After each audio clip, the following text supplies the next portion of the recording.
Okay,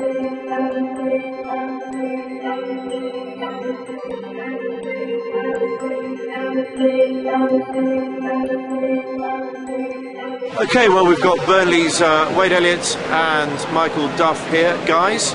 Why are we here in the Arndale Centre in what looks like an inflatable football stadium? We're here to support the BT Paralympic World Cup that's been held in Manchester in May, and especially the Great Britain seven-a-side team. We just met some of the lads, and it's the first time that football's been introduced as a discipline, so they asked us to come along. It's nice to meet the boys that are involved. Yeah, I mean, but you're Burnley players and you're in the heartland of Manchester. How do you feel about that? Well, luckily we both live just down the road, so I think that's why we're here. Now, like some ladies just said, we just met the boys and had a bit of a kick around, and they just look a little bit silly, to be honest. So now we wish them all the best, and hopefully they'll do very well. So anyway, guys, just tell us about yourself. We don't know much about Wade and Michael. What should we know? What shouldn't we know about you two? Both played non-league football. Yeah, Michael was saying earlier, Wade, that you know you've done the hard yards. Yeah, we both started out. I started out probably a couple of levels below Duff even. So it's nice to be where we are now, and we're enjoying the season, and it's nice to be asked along to support the guys like this. Yeah, and you were at Cheltenham Town, weren't you? Before they even in the football league. Yeah, like I said, we started playing non-league football. Got promoted a couple of times with Cheltenham, which is great. And like Wade said, I think maybe you appreciate it a little bit more, because 10 years ago I was the same as anyone else. So I want to play there, I want to play against him. And obviously we're living that dream out at the minute. So hopefully we stay up this season, we can do it again next year. So is this season for both of you your first experience of Premiership football? Yeah, I think it is for most of the lads. We don't have many players with Premier League experience. Those that do have Premier League experience, it's quite limited.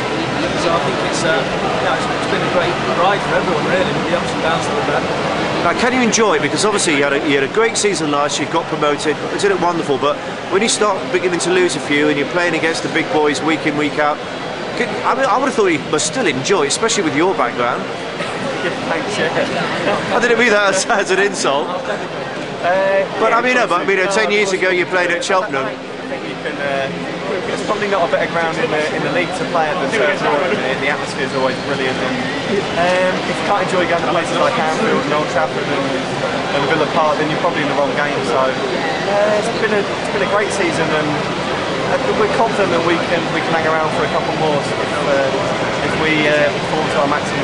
Now, of course, you two are far too young, and so am I, by the way, but Burnley were, as you probably know, a very, very big club in this country. So, sleeping giants? I don't know whether they're sleeping anymore, because like I said, we're in the big league. So, I think 2 years ago, we told somebody this journey that we've been on, they wouldn't have believed it, because we've had so much heartache for the last 20, 30 years, and the last 18 months, 2 years, last season, obviously the playoff final, and some of the games that have been at Turf Moor this year, I think the United one sticks out, obviously. Beating the champions 1-0 so early in the season, I think it was brilliant for us, because it gave us belief that we can play at this level. Yeah, absolutely. Yeah, and it's nice for us to have played our part in, like you say, it's a big club and it has got a grand history, and it's nice for us to have a little part in restoring them to the top division. Can you try and explain to people what is the Turf Moor factor? Because at the end of the day, it's a football pitch, it's a football, it's 11 against 11. Why is a home advantage so important, particularly at Burnley? I think it's the tunnel. There's a tunnel from the players' entrance. Supporters don't see this. They have to walk up a big bin corridor, which is about that wide. It's always freezing, it's always a cold wind. And I think a lot of teams, players turn up and instantly don't like it. And obviously, like I said, it's an old-fashioned ground as regards to the supporters. Every game's a cup final, because it's all new to them. And it's not like these brand new stadiums where sometimes they're a little bit soulless. Yeah. Like Wade said, it's lively on match day, and obviously results have gone well, which has kept the supporters on board with this. So if you're like a well-pampered, not naming names, but a fancy-down southerner, and you come up to Burnley and it's cold, and and it's in your face, and the stadium's a bit old, you may not fancy it. Well, hopefully it's because we're good players as well. The crowd definitely pushes us on a little bit and definitely gets a little bit more out of us, but If it was all down to the worst facilities, then some of the clubs I've played for in the past would be right up there. So hopefully it's got a little bit to do with the players also. Yeah. Listen, guys, what else do you get up to? Because, you know, being a footballer, you do have a little bit of time on your hands, and you've got to do more than PlayStation, surely. There's got to be a few things you get up to, little hobbies or things you do as a team. Where do you go?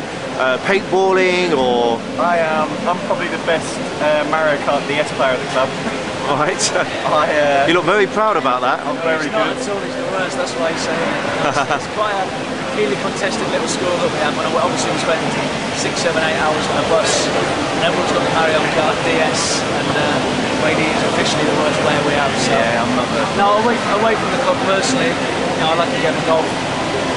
Any good? Not bad. Go on, play off. 5. 5, not bad. I don't play as often as I'd like to. We've got a young family as well, so a lot of the days off you're doing things with others.